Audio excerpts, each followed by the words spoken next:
ಓಂ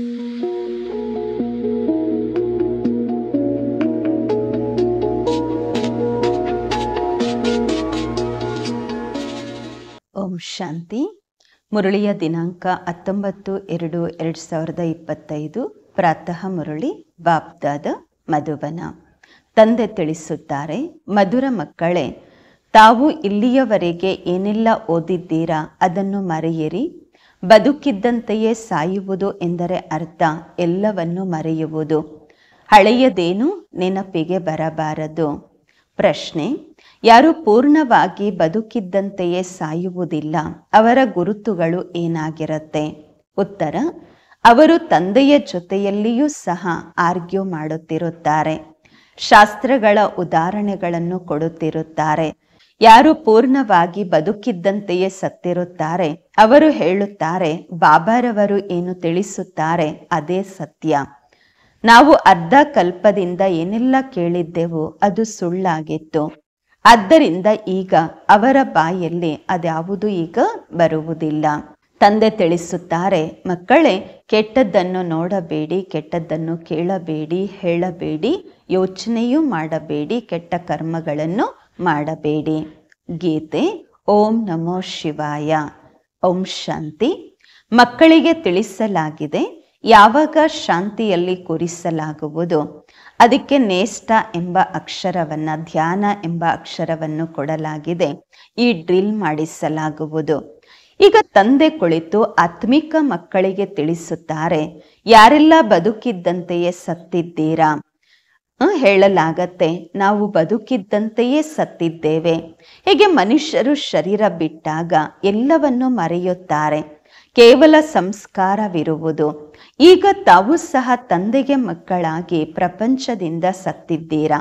ತಂದೆ ಹೇಳುತ್ತಾರೆ, ನಿಮ್ಮಲ್ಲಿ ಭಕ್ತಿಯ ಸಂಸ್ಕಾರವಿತ್ತು, ಈಗ ಆ ಸಂಸ್ಕಾರ ಪರಿವರ್ತನೆ ಆಗುತ್ತಿದೆ ಅಂದಾಗ ಬದುಕಿದ್ದಂತೆಯೇ ತಾವು ಸತ್ತಿದ್ದೀರಾ ಅಲ್ವಾ? ಶರೀರ ಬಿಡುವುದರಿಂದ, ಸಾಯುವುದರಿಂದ ಮನುಷ್ಯರು ಓದಿದ್ದೆಲ್ಲವನ್ನು ಮರೆತು ಹೋಗುತ್ತಾರೆ. ಮತ್ತೆ ಮುಂದಿನ ಜನ್ಮದಲ್ಲಿ ಹೊಸದಾಗಿ ಓದಬೇಕಾಗುವುದು. ತಂದೆಯು ಹೇಳುತ್ತಾರೆ, ತಾವು ಏನೆಲ್ಲ ಓದಿದ್ದೀರಾ ಅದೆಲ್ಲವನ್ನು ಮರೆಯಿರಿ. ತಾವಂತೂ ತಂದೆಗೆ ಮಕ್ಕಳಾಗಿದ್ದೀರಾ ಅಲ್ವಾ? ನಾನು ನಿಮಗೆ ಹೊಸ ಮಾತನ್ನು ತಿಳಿಸುತ್ತಿದ್ದೇನೆ ಅಂದಾಗ ಈಗ ವೇದ, ಶಾಸ್ತ್ರ, ಗ್ರಂಥಗಳು, ಜಪ, ತಪ ಇದೆಲ್ಲವನ್ನ ಮರೆತು ಬಿಡಿ. ಆದ್ದರಿಂದಲೇ ಹೇಳಲಾಗತ್ತೆ, ಕೆಟ್ಟದ್ದನ್ನ ಕೇಳಬೇಡಿ, ಹೇಳಬೇಡಿ, ನೋಡಬೇಡಿ, ಮಾಡಬೇಡಿ, ಯೋಚನೆಯೂ ಮಾಡಬೇಡಿ. ತಾವು ಮಕ್ಕಳಿಗಾಗಿಯೇ ಇದು ಹೇಳಲಾಗಿದೆ. ಕೆಲವರು ಬಹಳ ಶಾಸ್ತ್ರಗಳನ್ನು ಓದಿರುತ್ತಾರೆ, ಪೂರ್ಣವಾಗಿ ಮರೆತಿರುವುದಿಲ್ಲ. ಆಗ ವ್ಯರ್ಥವಾಗಿ ಆರ್ಗ್ಯೂ ಮಾಡ್ತಿರ್ತಾರೆ, ಚರ್ಚೆ ಮಾಡ್ತಿರ್ತಾರೆ.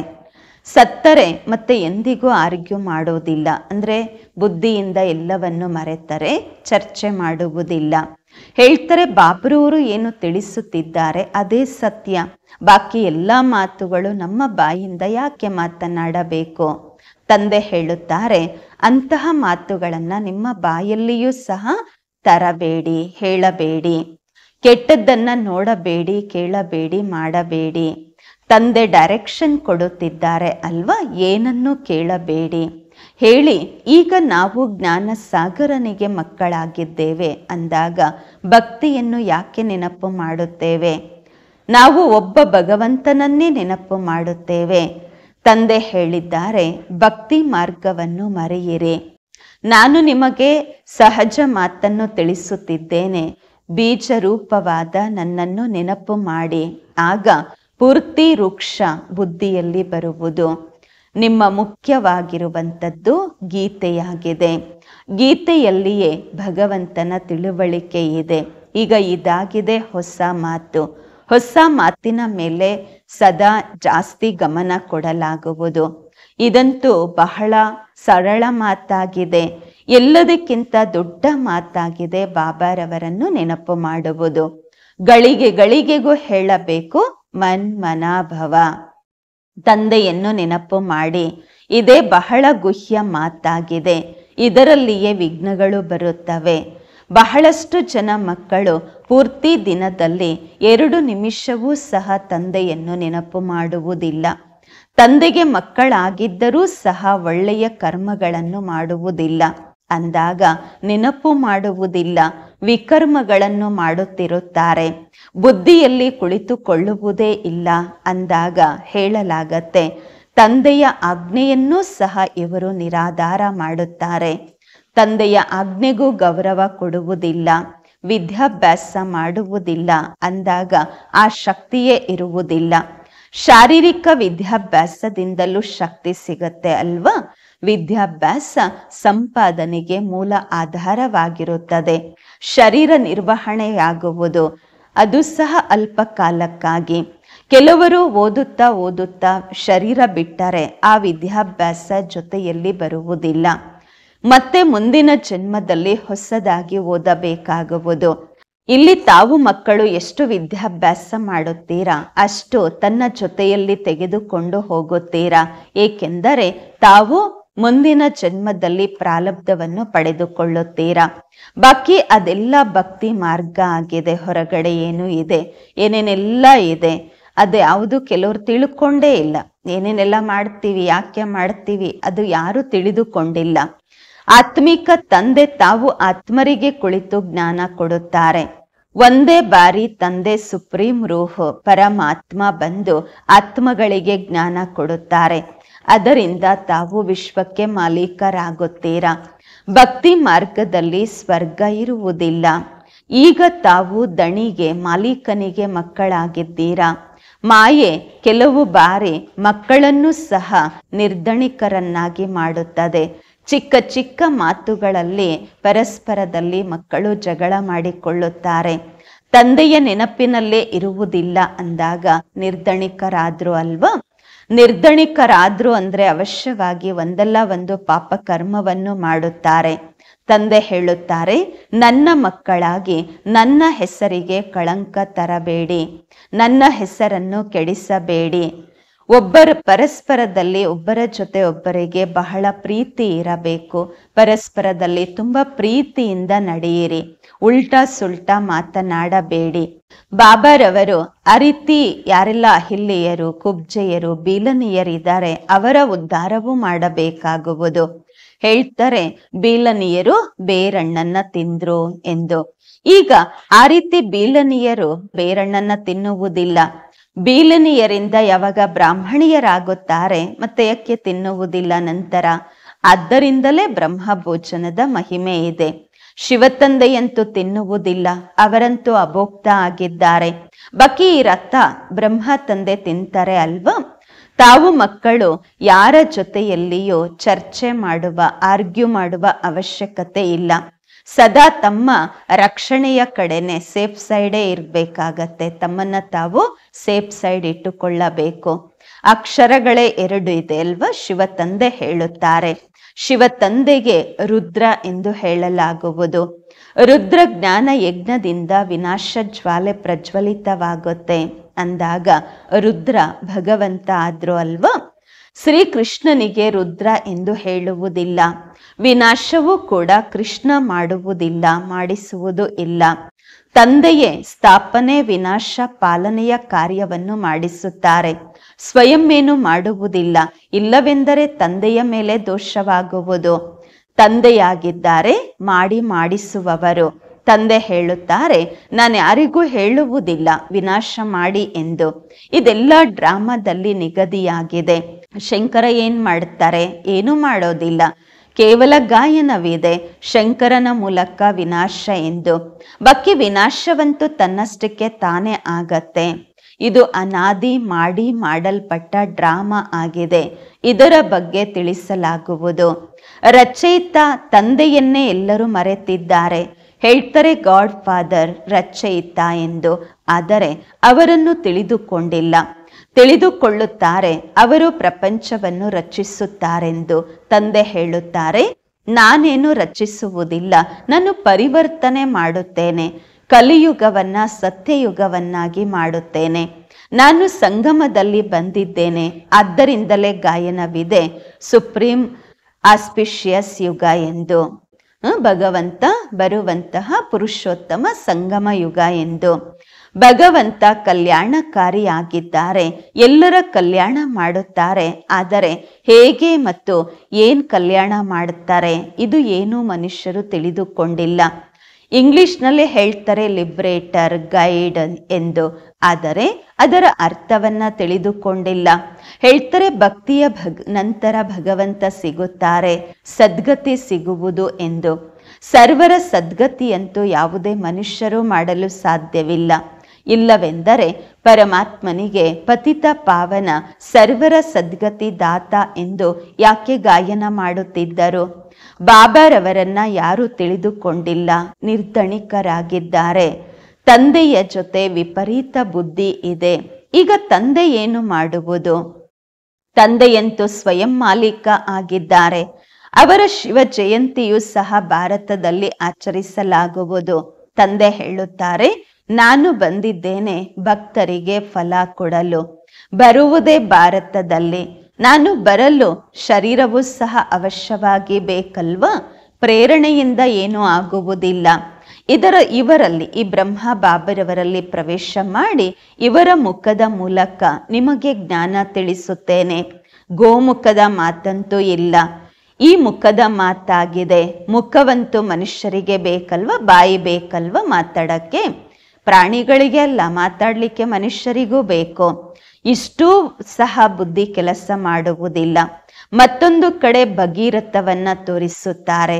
ಅವರು ಹೇಗೆ ಯಾವಾಗ ಬರ್ತಾರೆ ಕಿಂಚಿತ್ತು ಯಾರಿಗೂ ಗೊತ್ತಿಲ್ಲ.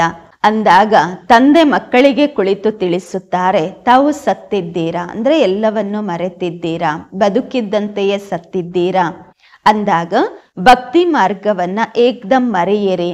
ಶಿವ ಭಗವಾನು ವಾಚ್ಯವಾಗಿದೆ, ನನ್ನನ್ನು ನೆನಪು ಮಾಡಿದಾಗ ವಿಕರ್ಮಗಳು ವಿನಾಶವಾಗುತ್ತವೆ.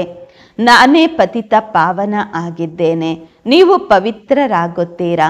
ನಂತರ ಎಲ್ಲರನ್ನು ಕರೆದುಕೊಂಡು ಹೋಗಲಾಗುವುದು. ಮನೆ ಮನೆಗೂ ಸಂದೇಶ ಕೊಡಿ, ಬಾಬರವರ ಪರಿಚಯ ಕೊಡಿ. ತಂದೆ ಹೇಳುತ್ತಾರೆ, ನನ್ನನ್ನು ನೆನಪು ಮಾಡಿದಾಗ ವಿಕರ್ಮಗಳು ವಿನಾಶವಾಗುತ್ತವೆ. ತಾವು ಪವಿತ್ರರಾಗುತ್ತೀರಾ. ವಿನಾಶ ಸನ್ಮುಖದಲ್ಲಿ ನಿಂತಿದೆ. ತಾವು ತಂದೆಯನ್ನು ಕರೆಯುತ್ತೀರಾ, ಏ ಪತಿತ ಅವನ ಬನ್ನಿ, ಪತಿತರನ್ನ ಪಾವನರನ್ನಾಗಿ ಮಾಡಿ ರಾಮರಾಜ್ಯವನ್ನು ಸ್ಥಾಪನೆ ಮಾಡಿ ರಾವಣ ರಾಜ್ಯದಿಂದ ಮುಕ್ತ ಮಾಡಿ ಎಂದು. ಅವರು ಪ್ರತಿಯೊಬ್ಬರು ತಮಗೋಸ್ಕರ ಪ್ರಯತ್ನ ಪಡುತ್ತಾರೆ. ತಂದೆಯಂತೂ ಹೇಳುತ್ತಾರೆ, ನಾನು ಬಂದು ಸರ್ವರಿಗೂ ಮುಕ್ತಿ ಕೊಡುತ್ತೇನೆ, ಮುಕ್ತರನ್ನಾಗಿ ಮಾಡುತ್ತೇನೆ. ಎಲ್ಲರೂ ಪಂಚವಿಕಾರಗಳೆಂಬ ರಾವಣನ ಜೈಲಿನಲ್ಲಿ ಬಿದ್ದಿದ್ದಾರೆ. ನಾನು ಸರ್ವರ ಸದ್ಗತಿ ಮಾಡುತ್ತೇನೆ. ನನಗೆ ಹೇಳಲಾಗುವುದು ದುಃಖಹರ್ತ ಸುಖಕರ್ತ ಎಂದು. ರಾಮರಾಜ್ಯವಂತೂ ಅವಶ್ಯವಾಗಿ ಹೊಸ ಪ್ರಪಂಚದಲ್ಲಿ ಇರುವುದು. ತಾವು ಪಾಂಡವರಿಗೆ ಈಗ ತಂದೆಯ ಜೊತೆ ಪ್ರೀತಿ ಬುದ್ಧಿ ಇದೆ. ಕೆಲವ್ರಿಗಂತೂ ತಕ್ಷಣ ಪ್ರೀತಿ ಬುದ್ಧಿ ಆಗ್ಬಿಡತ್ತೆ. ಹೊಸಬ್ರು ಬರ್ತಾರೆ, ಜ್ಞಾನ ತಿಳ್ಕೊಳ್ತಾರೆ, ತಕ್ಷಣ ಪ್ರೀತಿ ಬುದ್ಧಿ ಆಗ್ಬಿಡತ್ತೆ. ಕೆಲವ್ರಿಗಂತೂ ನಿಧಾನವಾಗಿ ತಂದೆಯ ಜೊತೆ ಪ್ರೀತಿ ಜೋಡಣೆ ಆಗತ್ತೆ. ಕೆಲವರಂತೂ ಹೇಳ್ತಾರೆ, ನಾವೆಲ್ಲವನ್ನ ಬಾಬರವರಿಗೆ ಸಮರ್ಪಣೆ ಮಾಡ್ಬಿಡ್ತೀವಿ, ಒಬ್ಬ ತಂದೆಯ ವಿನಃ ಮತ್ತಾರೂ ಇಲ್ಲ ನಮಗೋಸ್ಕರ ಅಂತ ಹೇಳುತ್ತಾರೆ. ಎಲ್ಲಾ ರೀತಿಯ ಆಶ್ರಯ ಒಬ್ಬ ಭಗವಂತ ಆಗಿದ್ದಾರೆ. ನಮ್ಮೆಲ್ಲರಿಗೂ ಒಬ್ಬ ತಂದೆಯೇ ಆಶ್ರಯವಾಗಿದ್ದಾರೆ. ಎಷ್ಟು ಸಿಂಪಲ್ಗಿಂತ ಸಿಂಪಲ್ ಮಾತಾಗಿದೆ. ಬಾಬರವರನ್ನ ನೆನಪು ಮಾಡಿ ಮತ್ತು ಚಕ್ರವನ್ನ ನೆನಪು ಮಾಡಿ ಆಗ ಚಕ್ರವರ್ತಿ ರಾಜ ರಾಣಿ ಆಗುತ್ತೀರಾ. ಈ ಶಾಲೆ ಇರುವುದೇ ವಿಶ್ವಕ್ಕೆ ಮಾಲೀಕರಾಗಲು. ಆಗ ಚಕ್ರವರ್ತಿ ರಾಜ ಎಂಬ ಹೆಸರು ಬಂತು. ಚಕ್ರವನ್ನ ತಿಳಿದುಕೊಳ್ಳುವುದರಿಂದ ಚಕ್ರವರ್ತಿ ಆಗುತ್ತೀರಾ. ಇದನ್ನು ತಂದೆಯೇ ತಿಳಿಸುತ್ತಾರೆ. ಬಾಕಿ ಆರ್ಗ್ಯೂ ಮಾಡುವಂತಹ ಮಾತೇ ಇಲ್ಲ, ಚರ್ಚೆ ಮಾಡಬಾರದು ಹೇಳಿ ಭಕ್ತಿ ಮಾರ್ಗದ ಎಲ್ಲ ಮಾತುಗಳನ್ನು ಬಿಟ್ಟು ಬಿಡಿ. ತಂದೆ ಹೇಳುತ್ತಾರೆ, ಕೇವಲ ನನ್ನನ್ನು ನೆನಪು ಮಾಡಿ. ಮೂಲ ಮಾತೆ ಇದಾಗಿದೆ. ಯಾರು ತೀವ್ರ ಪುರುಷಾರ್ಥಿಗಳಾಗಿರುತ್ತಾರೆ ಅವರು ಜೋರಾಗಿ ವಿದ್ಯಾಭ್ಯಾಸದಲ್ಲಿ ತೊಡಗುತ್ತಾರೆ. ಅವರಿಗೆ ವಿದ್ಯಾಭ್ಯಾಸದ ಆಸಕ್ತಿ ಇರುತ್ತೆ. ಬೆಳಗ್ಗೆ ಎದ್ದು ವಿದ್ಯಾಭ್ಯಾಸ ಮಾಡುತ್ತಾರೆ. ಯಾರಿಗೆ ವಿದ್ಯಾಭ್ಯಾಸದಲ್ಲಿ ಆಸಕ್ತಿ ಇರುತ್ತೆ ಅವರು ಬೆಳಗ್ಗೆ ಎದ್ದು ವಿದ್ಯಾಭ್ಯಾಸದಲ್ಲಿ ತೊಡಗುತ್ತಾರೆ. ಭಕ್ತಿ ಮಾರ್ಗದವರು ಸಹ ಭಕ್ತರು ಬೆಳಗ್ಗೆ ಎದ್ದೊಳ್ತಾರೆ, ಭಕ್ತಿ ಮಾಡುತ್ತಾರೆ. ನವದ ಭಕ್ತಿ ಎಷ್ಟು ಮಾಡುತ್ತಾರೆ, ಯಾವಾಗ ತಲೆ ಕತ್ತರಿಸ್ಕೊಳ್ಳೋದಕ್ಕೆ ತಯಾರಾಗ್ತಾರೆ ಆಗ ಸಾಕ್ಷಾತ್ಕಾರವಾಗುವುದು. ಇಲ್ಲಂತೂ ಬಾಬಾ ಹೇಳುತ್ತಾರೆ, ಈ ಸಾಕ್ಷಾತ್ಕಾರ ನಷ್ಟದ ಮಾಡುವಂತಹದ್ದಾಗಿದೆ. ಸಾಕ್ಷಾತ್ಕಾರದಲ್ಲಿ ಹೋಗುವುದರಿಂದ, ಧ್ಯಾನದಲ್ಲಿ ಹೋಗುವುದರಿಂದ ಬಹಳ ನಷ್ಟನೂ ಆಗತ್ತೆ. ವಿದ್ಯಾಭ್ಯಾಸ ಮತ್ತು ಯೋಗ ಈ ಎರಡು ಬಂದಾಗತ್ತೆ, ಟೈಮ್ ವೇಸ್ಟ್ ಆಗತ್ತೆ. ಆದ್ದರಿಂದ ಧ್ಯಾನದ ಆಸಕ್ತಿ ಬಿಲ್ಕುಲ್ ಇರಬಾರದು. ಧ್ಯಾನದ ಆಸಕ್ತಿಯನ್ನು ಬಿಲ್ಕುಲ್ ಇಟ್ಟುಕೊಳ್ಳಬಾರದು. ಇದು ಸಹ ಬಹಳ ದೊಡ್ಡ ಕಾಯಿಲೆಯಾಗಿದೆ. ಇದರಿಂದ ಮಾಯೆಯ ಪ್ರವೇಶತೆ ಆಗುವುದು. ಹೇಗೆ ಯುದ್ಧದ ಸಮಯದಲ್ಲಿ ನ್ಯೂಸ್ ತಿಳಿಸ್ತಾರಲ್ವ, ಆಗ ಮಧ್ಯದಲ್ಲಿ ಅಂತಹದ್ದೇನಾದ್ರೂ ಕೆಟ್ಟದ್ದು ಮಾಡಿಬಿಟ್ರು ಅಂದ್ರೆ, ಹೇಳ್ಬಿಟ್ರು ಅಂದ್ರೆ ಕೇಳಲಿಕ್ಕೂ ಆಗೋದಿಲ್ಲ. ಮಾಯೆಯೂ ಸಹ ಅನೇಕರಿಗೆ ವಿಘ್ನ ಮಾಡುತ್ತೆ. ತಂದೆಯನ್ನ ನೆನಪು ಮಾಡಲು ಬಿಡುವುದಿಲ್ಲ. ತಿಳಿದುಕೊಳ್ಳಲಾಗುತ್ತೆ ಇವರ ಅದೃಷ್ಟದಲ್ಲಿ ಇಷ್ಟೇ ಇದೆ, ವಿಘ್ನಗಳೇ ಬರ್ತಿದೆ ಎಂದು. ನೋಡಲಾಗತ್ತೆ ಮಾಯೆಯ ಪ್ರವೇಶತೆ ಆಗ್ತಾ ಇಲ್ವಾ ಎಂದು. ನಿಯಮಕ್ಕೆ ವಿರುದ್ಧವಾಗಿ ಇಲ್ವಾ, ನಿಯಮಕ್ಕೆ ವಿರುದ್ಧವಾದ ಮಾತುಗಳನ್ನ ಮಾತಾಡ್ತಾ ಇಲ್ವಾ. ತಕ್ಷಣ ಬಾಬರವರು ಕೆಳಗೆ ಕರೆದು ಬಿಡುತ್ತಾರೆ. ಅಂದ್ರೆ ಧ್ಯಾನದಲ್ಲಿ ಹೋಗಿ ವ್ಯರ್ಥ ಮಾಡ್ತಿದ್ದಾರೆ ಅಂದ್ರೆ ಕೆಳಗೆ ಎಳೆದು ಬಿಡ್ತಾರೆ ಬಾಬಾ. ಬಹಳಷ್ಟು ಜನ ಮನುಷ್ಯರು ಹೇಳ್ತಾರೆ, ನಮಗೆ ಕೇವಲ ಸಾಕ್ಷಾತ್ಕಾರ ಆದರೆ ಇಷ್ಟೆಲ್ಲ ಹಣ ಸಂಪತ್ತು ಎಲ್ಲ ನಾವು ನಿಮಗೆ ಕೊಟ್ಟು ಬಿಡ್ತೀವಿ ಎಂದು. ಬಾಬಾ ಹೇಳ್ತಾರೆ, ಇದೆಲ್ಲ ನಿಮ್ಮ ಹತ್ರ ನೀವು ಇಟ್ಕೊಳ್ಳಿ, ನಿಮ್ಮದು ನಿಮ್ಮ ಹತ್ರನೇ ಇಟ್ಕೊಳ್ಳಿ. ಭಗವಂತನಿಗೆ ನಿಮ್ಮ ಹಣದ ಜೊತೆ ಏನ್ ಕೆಲಸ ಇದೆ, ಏನ್ ಅವಶ್ಯಕತೆ ಇದೆ. ತಂದೆಯಂತೂ ತಿಳ್ಕೊಂಡಿದ್ದಾರೆ, ಈ ಹಳೆಯ ಪ್ರಪಂಚದಲ್ಲಿ ಏನೆಲ್ಲ ಆಗತ್ತೆ ಎಲ್ಲ ಭಸ್ಮ ಆಗತ್ತೆ, ಏನೆಲ್ಲ ಇದೆ ಇದೆಲ್ಲ ವಿನಾಶ ಆಗತ್ತೆ, ಇದು ಗೊತ್ತಿದೆ. ಬಾಬರವರು ಏನ್ ಮಾಡ್ತಾರೆ, ತಗೊಂಡು ಬಾಬನ ಬಳಿ ಅನಿಯಿಂದ ಹಳ್ಳ ಆಗತ್ತೆ. ಬಡ ಮಕ್ಕಳು ಏನೆಲ್ಲ ಒಂದೊಂದು ಪೈಸೆ ಕೊಡ್ತಾರೆ, ಅದನ್ನ ಬಾಬಾ ಸ್ವೀಕಾರ ಮಾಡುತ್ತಾರೆ. ಹನಿ ಕೂಡಿ ಹಳ್ಳ ಆಗತ್ತೆ. ಅವ್ರ ಭಾಗ್ಯನೂ ರೂಪಿಸ್ತಾರೆ ಬಾಬಾ. ತಂದೆಯ ಡೈರೆಕ್ಷನ್ಸ್ ಅಂತೆ ನಡೆಯಿರಿ. ಹಾಸ್ಪಿಟಲ್ ಕಮ್ ಯೂನಿವರ್ಸಿಟಿ ಸೇವಾ ಕೇಂದ್ರಗಳನ್ನ ತೆರೆಯಿರಿ. ಅನೇಕ ಆತ್ಮಗಳು ಬಂದು ವಿಶ್ವಕ್ಕೆ ಮಾಲೀಕರಾಗ್ತಾರೆ. 3 ಹೆಜ್ಜೆ ಭೂಮಿಯಲ್ಲಿ ಕುಳಿತು ನೀವು ಮನುಷ್ಯರನ್ನ ನಾರನಿಂದ ನಾರಾಯಣ, ನಾರಿಯಿಂದ ಶ್ರೀ ಲಕ್ಷ್ಮಿಯನ್ನಾಗಿ ಮಾಡಬೇಕು. ಆದರೆ 3 ಹೆಜ್ಜೆ ಭೂಮಿಯೂ ಕೂಡ ಸಿಗೋದಿಲ್ಲ. ಸರ್ವಿಸ್ ಮಾಡ್ಲಿಕ್ಕೆ ಅಷ್ಟು ಜಾಗನೂ ಯಾರು ಕೊಡೋದೇ ಇಲ್ಲ. ತಂದೆ ಹೇಳುತ್ತಾರೆ, ನಾನು ನಿಮಗೆ ಎಲ್ಲಾ ವೇದ ಶಾಸ್ತ್ರಗಳ ಸಾರವನ್ನು ತಿಳಿಸುತ್ತಿದ್ದೇನೆ. ಈ ಶಾಸ್ತ್ರಗಳೆಲ್ಲ ಭಕ್ತಿ ಮಾರ್ಗದ್ದು. ಬಾಬಾ ಯಾರ ನಿಂದನೆಯೂ ಮಾಡುವುದಿಲ್ಲ. ಇದೆಲ್ಲ ಆಟ ತಯಾರಾಗಿದೆ, ಕೇವಲ ತಿಳಿಸಲು ಹೇಳಲಾಗುವುದು. ಇರೋದಂತೂ ಮತ್ತೆಯೂ ಸಹ ಆಟ ಅಲ್ವಾ. ಆಟದ ನಿಂದನೆ ನಾವು ಮಾಡುವುದಿಲ್ಲ. ನಾವಂತೂ ಹೇಳುತ್ತೇವೆ ಜ್ಞಾನ ಸೂರ್ಯ, ಜ್ಞಾನ ಚಂದ್ರಮ. ಮತ್ತೆ ಜ್ಞಾನ ಚಂದ್ರಮನ್ ಅವರಂತೂ ಸ್ಥೂಲ ಚಂದ್ರನ ಅಲ್ಲಿ ಹೋಗಿ ಹುಡುಕ್ತಾರೆ. ಅಲ್ಲಿ ಯಾವುದೇ ರಾಜ್ಯ ಇಟ್ಟಿದಾರ, ಅಲ್ಲೇನ್ ರಾಜ್ಯ ಮಾಡ್ಲಿಕ್ಕಾಗತ್ತೇನೋ. ಜಪಾನೀಸು ಸೂರ್ಯನನ್ನ ಒಪ್ಪಿಕೊಳ್ಳುತ್ತಾರೆ. ನಾವು ಹೇಳ್ತೀವಿ ಸೂರ್ಯವಂಶೀಯರು ಎಂದು. ಮತ್ತೆ ಅವರು ಸೂರ್ಯನಿಗೆ ಕೂತ್ಕೊಂಡು ಪೂಜೆ ಮಾಡ್ತಾರೆ, ಸೂರ್ಯನಿಗೆ ನೀರು ಕೊಡುತ್ತಾರೆ. ಬಾಬಾ ಮಕ್ಕಳಿಗೆ ತಿಳಿಸುತ್ತಾರೆ, ಯಾವುದೇ ಮಾತಿನಲ್ಲಿ ಜಾಸ್ತಿ ಆರ್ಗ್ಯೂ ಮಾಡಬಾರದು. ತಂದೆ ಹೇಳುತ್ತಾರೆ, ಒಂದು ಮಾತನ್ನು ತಿಳಿಸಿರಿ, ತಂದೆಯನ್ನು ನೆನಪು ಮಾಡಿದಾಗ ಪಾವನರಾಗುತ್ತೀರಾ ಎಂದು.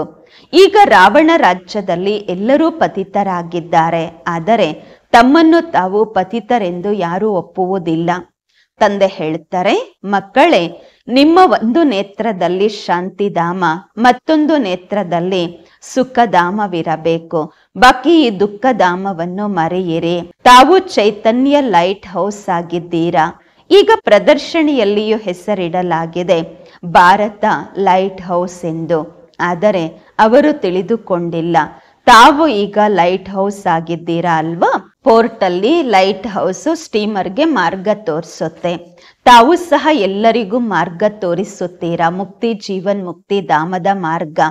ಯಾವಾಗ ಯಾರೇ ಪ್ರದರ್ಶನಿಯಲ್ಲಿ ಬರುತ್ತಾರೆ ಆಗ ಬಹಳ ಪ್ರೇಮದಿಂದ ಹೇಳಿ, ಗಾಡ್ ಫಾದರ್ ಭಗವಂತ ನಮ್ಮೆಲ್ಲರಿಗೂ ಒಬ್ಬರೇ ಆಗಿದ್ದಾರೆ. ಭಗವಂತ ಅಥವಾ ಪರಮಾತ್ಮ ಹೇಳುತ್ತಾರೆ, ನನ್ನನ್ನು ನೆನಪು ಮಾಡಿದಾಗ ಅವಶ್ಯವಾಗಿ ನನ್ನನ್ನು ನೆನಪು ಮಾಡಿ ಎಂದು ಮುಖದ ಮೂಲಕವೇ ಹೇಳ್ತಾರಲ್ವ. ಗಾಡ್ ಫಾದರ್ ಅಥವಾ ಪರಮಾತ್ಮ ಹೇಳ್ತಾರೆ ನನ್ನನ್ನು ನೆನಪು ಮಾಡಿ ಎಂದು ಅಂದಾಗ ಅವಶ್ಯವಾಗಿ ಮುಖದ ಮೂಲಕ ಬಾಯಿಂದಲೇ ಹೇಳುತ್ತಾರೆ ಅಲ್ವಾ. ಬ್ರಹ್ಮರವರ ಮೂಲಕ ಸ್ಥಾಪನೆ. ನಾವೆಲ್ಲರೂ ಬ್ರಾಹ್ಮಣಿಯರಾಗಿದ್ದೇವೆ. ಬ್ರಹ್ಮ ಮುಖ ವಂಶಾವಳಿಯರು. ಆ ಲೌಕಿಕದ ಬ್ರಾಹ್ಮಣರು ತಾವು ಬ್ರಾಹ್ಮಣರ ಮಹಿಮೆ ಮಾಡುತ್ತಾರೆ. ಬ್ರಾಹ್ಮಣ ದೇವತಾಯ ನಮಃ ಎಂದು. ಶ್ರೇಷ್ಠಾತಿ ಶ್ರೇಷ್ಠವಾಗಿರುವವರು ಒಬ್ಬ ತಂದೆಯಾಗಿದ್ದಾರೆ. ಅವರು ಹೇಳುತ್ತಾರೆ, ನಾನು ನಿಮಗೆ ಶ್ರೇಷ್ಠಾತಿ ಶ್ರೇಷ್ಠ ರಾಜಯೋಗವನ್ನು ಕಲಿಸುತ್ತಿದ್ದೇನೆ. ಅದರಿಂದ ತಾವು ಪೂರ್ತಿ ವಿಶ್ವಕ್ಕೆ ಮಾಲೀಕರಾಗುತ್ತೀರಾ. ಅವರು ನಿಮ್ಮಿಂದ ರಾಜ್ಯವನ್ನ ಕಸಿದುಕೊಳ್ಳಲು ಸಾಧ್ಯವಿಲ್ಲ. ವಿಶ್ವದ ಮೇಲೆ ಭಾರತದ್ದೇ ರಾಜ್ಯವಿತ್ತು. ಭಾರತದ ಮಹಿಮೆ ಎಷ್ಟಿದೆ ಈಗ ತಾವು ತಿಳಿದುಕೊಂಡಿದ್ದೀರಾ. ನಾವು ಶ್ರೀಮತದಂತೆ ಈ ರಾಜ್ಯವನ್ನು ಸ್ಥಾಪನೆ ಮಾಡುತ್ತಿದ್ದೇವೆ. ಒಳ್ಳೆಯದು. ಮಧುರಾತಿ ಮಧುರ ಅಗಲಿ ಹೋಗಿ ಮರಳಿ ಸಿಕ್ಕಿರುವ ಮಕ್ಕಳ ಪ್ರತಿ ಮಾತ್ಪಿತಾ ಬಾಪ್ದಾದರವರ ನೆನಪು, ಪ್ರೀತಿ, ಬೆಳಗಿನ ವಂದನೆಗಳು. ಆತ್ಮೀಕ ಮಕ್ಕಳಿಗೆ ಆತ್ಮೀಕ ತಂದೆಯ ನಮಸ್ಕಾರಗಳು. ನಾವು ಆತ್ಮೀಕ ಮಕ್ಕಳಿಂದ ಆತ್ಮೀಕ ಮಾತ್ಪಿತಾ ಬಾಪ್ದಾದರವರಿಗೆ ನೆನಪು, ಪ್ರೀತಿ, ಬೆಳಗಿನ ವಂದನೆಗಳು ಹಾಗೂ ನಮಸ್ಕಾರಗಳು. ಧಾರಣೆಗಾಗಿ ಮುಖ್ಯ ಸಾರ. ಫಸ್ಟ್ ಪಾಯಿಂಟು, ತೀವ್ರ ಪುರುಷಾರ್ಥಿಯಾಗಲು ವಿದ್ಯಾಭ್ಯಾಸದ ಆಸಕ್ತಿ ಇಟ್ಟುಕೊಳ್ಳಬೇಕು. ಬೆಳಗ್ಗೆ ಎದ್ದು ವಿದ್ಯಾಭ್ಯಾಸ ಮಾಡಬೇಕು. ಸಾಕ್ಷಾತ್ಕಾರದ ಆಸೆ ಇಟ್ಟುಕೊಳ್ಳಬಾರದು. ಇದರಲ್ಲಿ ಸಮಯ ವ್ಯರ್ಥವಾಗುವುದು. ಎರಡನೇ ಪಾಯಿಂಟು, ಶಾಂತಿಧಾಮ ಮತ್ತು ಸುಖಧಾಮವನ್ನು ನೆನಪು ಮಾಡಬೇಕು. ಈ ದುಃಖಧಾಮವನ್ನು ಮರೆಯಬೇಕು. ಯಾರ ಜೊತೆಯಲ್ಲಿಯೂ ಚರ್ಚೆ ಮಾಡಬಾರದು, ಆರ್ಗ್ಯೂ ಮಾಡಬಾರದು. ಪ್ರೇಮದಿಂದ ಮುಕ್ತಿ ಮತ್ತು ಜೀವನ್ಮುಕ್ತಿಯ ಮಾರ್ಗ ತೋರಿಸಬೇಕು. ವರದಾನ: ಸದಾ ಸುಖಗಳ ಸಾಗರದಲ್ಲಿ ಲವಲೀನವಾಗಿರುವಂತಹ ಅಂತರ್ಮುಖಿಯಾಗಿರಿ. ಸದಾ ಸುಖ ಸಾಗರನಲ್ಲಿ ಲವಲೀನವಾಗಿರುವಂತಹ ಅಂತರ್ಮುಖಿಯಾಗಿರಿ. ವರದಾನದ ವಿಶ್ಲೇಷಣೆ. ಹೇಳಲಾಗತ್ತೆ, ಅಂತರ್ಮುಖಿ ಸದಾ ಸುಖಿ. ಯಾವ ಮಕ್ಕಳು ಸದಾ ಅಂತರ್ಮುಖಿ ಭವದ ವರದಾನ ಪ್ರಾಪ್ತಿ ಮಾಡಿಕೊಳ್ಳುತ್ತಾರೆ ಅವರು ತಂದೆಯ ಸಮಾನ ಸದಾ ಸುಖ ಸಾಗರನಲ್ಲಿ ಲವಲೀನವಾಗಿರುತ್ತಾರೆ. ಸುಖದಾತನ ಮಕ್ಕಳು ಸ್ವಯಂ ಸುಖದಾತರಾಗುತ್ತಾರೆ. ಸರ್ವ ಆತ್ಮರಿಗೆ ಸುಖದ ಖಜಾನೆಯನ್ನು ಹಂಚುತ್ತಾರೆ. ಅಂದಾಗ ಈಗ ಅಂತರ್ಮುಖಿಯಾಗಿ ಈ ರೀತಿ ಸಂಪನ್ನ ಮೂರ್ತಿಯಾಗಿರಿ. ನಿಮ್ಮ ಬಳಿ ಯಾರೇ ಯಾವ ಭಾವನೆ ಇಟ್ಟುಕೊಂಡೇ ಬಂದರೂ ತಮ್ಮ ಭಾವನೆ ಸಂಪನ್ನ ಮಾಡಿಕೊಂಡು ಹೋಗಬೇಕು. ಹೀಗೆ ತಂದೆಯ ಖಜಾನೆಗಳಲ್ಲಿ ಅಪ್ರಾಪ್ತ ವಸ್ತು ಯಾವುದೂ ಇಲ್ಲ. ಹಾಗೆಯೇ ತಾವು ಸಹ ತಂದೆಯ ಸಮಾನ ಭರ್ಪೂರಾಗಿರಿ, ಸಂಪನ್ನರಾಗಿರಿ. ಸ್ಲೋಗನ್: ಆತ್ಮಿಕ ಸ್ಥಿತಿಯಲ್ಲಿದ್ದಾಗ ಎಂದಿಗೂ ಅಭಿಮಾನದ ಫೀಲಿಂಗ್ ಬರುವುದಿಲ್ಲ. ಅವ್ಯಕ್ತ ಇಶಾರೆ: ಏಕಾಂತ ಪ್ರಿಯರಾಗಿ ಏಕತೆ ಮತ್ತು ಏಕಾಗ್ರತೆಯನ್ನು ತಮ್ಮದಾಗಿಸಿಕೊಳ್ಳಿ. ತಮ್ಮನ್ನು ತಾವು ಸದಾ ಅಂಡರ್ ಗ್ರೌಂಡ್ ಅಂದ್ರೆ ಅರ್ಥ ಅಂತರ್ಮುಖಿ ಮಾಡಿಕೊಳ್ಳುವ ಪ್ರಯತ್ನ ಮಾಡಿ. ಅಂಡರ್ ಗ್ರೌಂಡ್ ಪೂರ್ತಿ ಕಾರೋಬಾರ್ ನಡೆಸ್ತಿದ್ರೂ ಕೂಡ ಎಲ್ಲ ಕೆಲಸ ಕಾರ್ಯ ನಡೀತಿರುತ್ತೆ. ಆದರೆ ಅಂತರ್ಮುಖಿಗಳಾಗಿ ಕಾರ್ಯ ಮಾಡಬೇಕು. ಅಂತರ್ಮುಖಿಗಳಾಗಿ ಕಾರ್ಯ ಮಾಡುವುದರಿಂದ ಒಂದಂತೂ ವಿಘ್ನಗಳಿಂದ ರಕ್ಷಣೆ ಆಗತ್ತೆ. ಎರಡನೆಯದು ಸಮಯದ ಉಳಿತಾಯ ಆಗತ್ತೆ. ವಿಘ್ನಗಳಿಂದ ಸುರಕ್ಷಿತವಾಗಿರ್ತೀರ, ಸಮಯ ಉಳಿತಾಯ ಆಗತ್ತೆ. ಮೂರನೇದು ಸಂಕಲ್ಪಗಳ ಉಳಿತಾಯ ಆಗ್ಬಿಡತ್ತೆ. ಏಕಾಂತವಾಸಿಗಳು ಆಗಿರ್ತೀರ. ಜೊತೆಗೆ ರಮಣೀಕತೆಯು ಸಹ ಅಷ್ಟೇ ಇರಬೇಕು. ಏಕಾಂತವಾಸಿಗಳು ಆಗಿರಿ, ಅಷ್ಟೇ ರಮಣೀಕತೆಯು ಸಹ ಇರಬೇಕು. ಓಂ ಶಾಂತಿ.